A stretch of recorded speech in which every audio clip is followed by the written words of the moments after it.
Sir గురించి.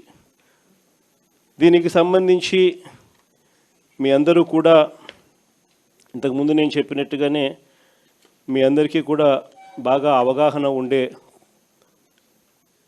ఉంటుంది. Special intensive revision of electoral rules అనేది ఏదైతే జరుగుతూ ఉందో ఇప్పటికే మీ అందరికీ కూడా పూర్తి అవగాహనతోనే ఉన్నారు.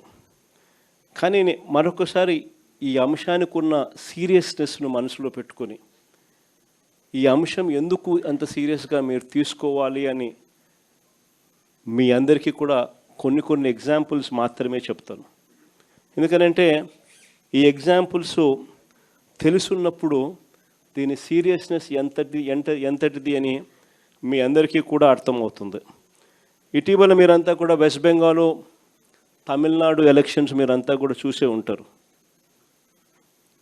మన వెస్ట్ బెంగాల్లో మమతా బెనర్జీ గారు అయితేనేమి, తమిళనాడులో స్టాలిన్ గారి ఎన్నికలు అయితేనేమి మీరంతా కూడా గమనించే ఉంటారు. ఈ వెస్ట్ బెంగాల్, తమిళనాడు రాష్ట్రాలను ఒకసారి చూస్తే వెస్ట్ బెంగాల్లో 91 లక్షలు అంటే 11.9% ఓట్లు తీసేసినారు.